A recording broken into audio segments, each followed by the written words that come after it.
بسم اللہ الرحمن الرحیم۔ قانون شریعت، اب یہ ہم پڑھیں گے قانون شریعت۔ نماز، سب سے پہلے نماز کے بارے میں بحث ہو رہی ہے۔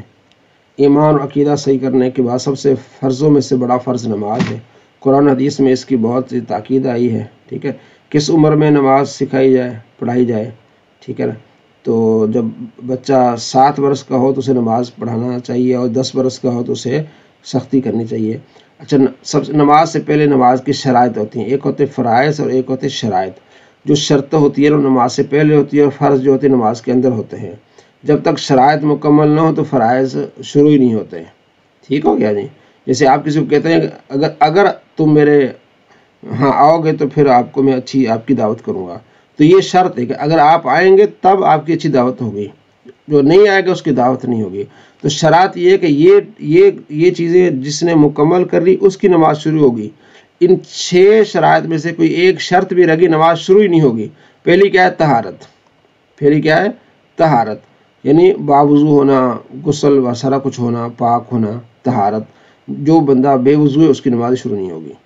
نمبر 2 ستر اس عورت، اس کا لباس ہو، اگر بے لباس ہے یا آدھا لباس ہے تو نماز ہی شروع نہیں ہوگی، وہ آگے آئے گا کہ لباس کتنا ہے۔ وقت، ظہر کا وقت ہوگا تب آپ کی نماز ہوگی۔ اس رات کو 9-10 بجے آپ ظہر کا نماز نہیں پڑھ سکتے، قضا پڑھ سکتے لیکن ادا نہیں پڑھ سکتے۔ تو نماز کی شرط، استقبال قبلہ کی طرف منہ ہونا، اور نیت بھی ہو کہ آپ ظہر کی پڑھ رہے ہیں۔ آپ کی نیت اگر مغرب کی ہے، آپ وقت ظہر کا ہے، تو آپ کی یہ نماز نہیں ہوگی۔ تکبیر تحریمہ، اللہ اکبر کہنا، یہ شرائط ہیں، ٹھیک ہے۔ یہ شرائط آپ کو آنی چاہیے۔ پہلی شرط کیا ہے؟ طہارت۔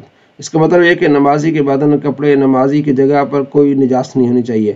پیشاب، پاخانہ، شرابت، ہر چیز سے کیا ہو، اس کا جسم بھی پاک ہو اور لباس بھی۔ دوسری شرط سطح عورت، یعنی مرد کا بدن ناف سے لے کر گھٹنوں تک ڈھکا ہونا چاہیے، ٹھیک، گھٹنے بھی اس میں شامل ہیں۔ اور جو فیمیل ہیں بہنیں، ان کا پورا جسم ڈھکا ہونا چاہیے، ٹھیک ہے، سوائے منہ کے، ہتھیلی کے اور ٹخنوں کے، پیر کے، اور یہ یعنی ٹخنوں تک پیر کے، اور ٹخنوں بھی، اچھا ٹخنے بھی یعنی جو چھپے ہونے چاہیے، صرف پیر رہتے ہیں، منہ، ہتھیلی اور پیر۔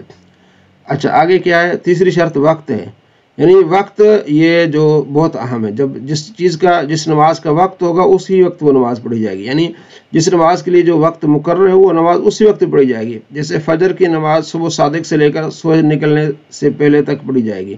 ظہر کی سورج ڈھلنے کے بعد سے ہر چیز کے سایہ کے دگنے ہونے تک، علاوہ اس کے سایہ اصلی کے، یعنی سایہ اصلی کے علاوہ اس کا سایہ دگنا ہو جائے، پھر ظہر اپنا وہاں تک پڑھی جائے گی ظہر۔ اور عصر، اس کے بعد عصر شروع ہو جائے گی، سورج ڈوبنے تک عصر۔ پھر مغرب سورج ڈوبنے کے بعد سفیدی غائب ہونے تک، یعنی عشاء کے ٹائم، اور عشاء صبح صادق تک۔ یہ کیا ہے؟ وقت ہے۔ ان وقتوں میں یہ نمازیں ہوں گی۔ ہاں، جو قضا نمازیں آپ جب بھی چاہیں پڑھ لیں، آپ مطلب آپ 2-4 قضائیں آپ کی رہ گئی، عصر بھی آپ کی رہ گئی اور آپ کی ظہر بھی رہ گئی ہے، تو آپ رات کو 10 بجے بھی آپ قضا پڑھیں گے تو قضا کے لیے وقت کی ضرورت نہیں ہے کہ بھئی، یہ نہیں کہ آپ نے جب ظہر کی قضا پڑھنی تو ظہر کا وقت ہونا چاہیے، ایسا نہیں ہے۔ قضا جب بھی چاہیں، مغرب کے بعد قضائیں پڑھ لیں، مغرب کے بعد چاہے آپ فجر کی قضا پڑھ سکتے ہیں، یعنی قضا پڑھنے میں کوئی قید نہیں ہے۔ 5ویں شرط کیا ہے؟ نیت۔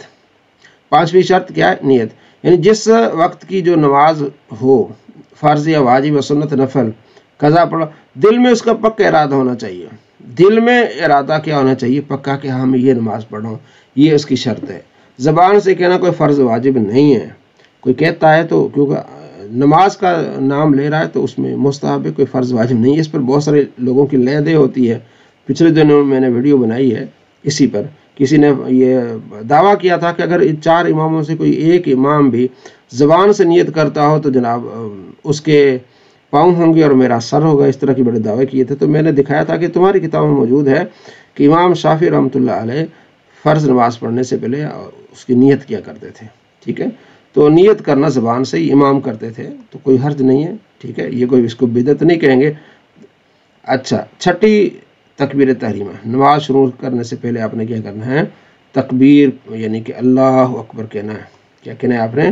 اللہ اکبر، ٹھیک ہے۔ یہ شرط لازمی ہے۔ نماز کی پہلی شرط یعنی طہارت کا بیان، یہ آپ نے دیکھ لینا وضو کا طریقہ، یہ تقریباً سب کو پتہ ہوگا، ٹھیک ہے، وضو کرنے کا طریقہ۔ پھر وضو کے فرائض، منہ دھونا، کوہنیوں سمیت دونوں ہاتھ دھونا، چوتھائی سر کا مسح کرنا، دونوں پاؤں کو، ٹھیک ہے، اور دھونے سے مراد یہ ہے کہ ایک ایک عضو سے جو ہے وہ آپ کے پانی کے قطرے بہیں، ٹھیک ہے جی، یہ دھونے کے، یہ وضو کے فرائض ہو گئے۔ پھر کسی عضو کے دھل جانے کا مطلب یہ آپ کا مسئلہ نمبر 1، ٹھیک ہے، کسی عضو کے دھل جانے کا مطلب یہ کہ اس کے ہر حصے میں سے کم 2 بوند پانی بھیگ جائے، یا تیل کی طرح پانی چپڑ لینے سے یا آدھ 1 بوند بہ جانے سے یہ دھونا نہیں کہلائے گا، ٹھیک ہے۔ یہ نہیں کہ ہم نے یوں کہتے ہیں کہ ہم نے ایک پانی چلو میں لیا، چہرے پہ ڈال دیا، پھر دوسرا چلو لیا، پھر تیسرا چلو لیا، 3 بار، ایسے نہیں ہوگا، 10 چلو ہو چاہے، لیکن اچھی طرح چہرے کا ہر حصہ جو وہ دھل جائے، پھر 1 مرتبہ دھونا کہلائے گا۔ یہ آگے مسائل ہیں۔ آگے وضو کے مکروہات ہیں، عورت کی غسل یا وضو کے پانی سے بچا ہوا پانی، ٹھیک ہے، نجس جگہ سے بیٹھنا، یہ مکروہات آپ نے دیکھ لینے ہیں۔ نواقض سے وضو، یہ بہت اہم چیز ہے کہ وضو کن کن چیزوں سے ٹوٹتا ہے۔ پاخانہ، پیشاب، پیچھے سے ہوا نکلنا، کیڑا نکلنا، پتھری آگ، ٹھیک ہے، یہ ساری چیزیں، ودی مزی، قطرے نکلنا، خون اور پیپ اور زرد پانی کے نکلنے سے وضو ٹوٹ جاتا ہے، خون نکل کے بہے وضو ٹوٹ جاتا ہے۔ کھانے یا پانی یا پت یا جمے خون کے منہ بھر کے، جنون سے کوئی پاگل ہو گیا، بے ہوش ہو گیا، غشی ہو گئی، اتنا نشہ کے چلنے میں پاؤں لڑکھڑائیں، ٹھیک ہے، تو اس سے کیا ہے، لڑکھائیں۔ علاوہ نماز جنازہ کسی کے نماز میں ہے، نشے کی حالت میں نماز میں کھڑا ہے، کہکا لگانے سے بھی وضو ٹوٹ جاتا ہے، نیند سے بھی وضو، ٹھیک ہے، تو یہ چیزیں وضو توڑنے والی ہوتی ہیں۔ دخت یا آنکھ سے جو پانی نکلتا ہے اسے وضو ٹوٹ جاتا ہے۔ نماز میں اتنی آواز سے ہنسا کہ خود اس نے سنا، پاس والے سنا تو وضو نہ ٹوٹا، یعنی اس نے سنا، نماز میں اتنی آواز سے ہنسا کہ خود اس نے سنا، پاس والوں نے نہ سنا تو پھر وضو نہیں ٹوٹے گا، لیکن پاس والوں نے سنا تو پھر وضو ٹوٹ جائے گا، ٹھیک ہے۔ اسی طرح یہ چیزیں بڑی آگے آسان ہیں، یہاں سے انشاءاللہ کل غسل سے ہم آگے پڑھیں گے۔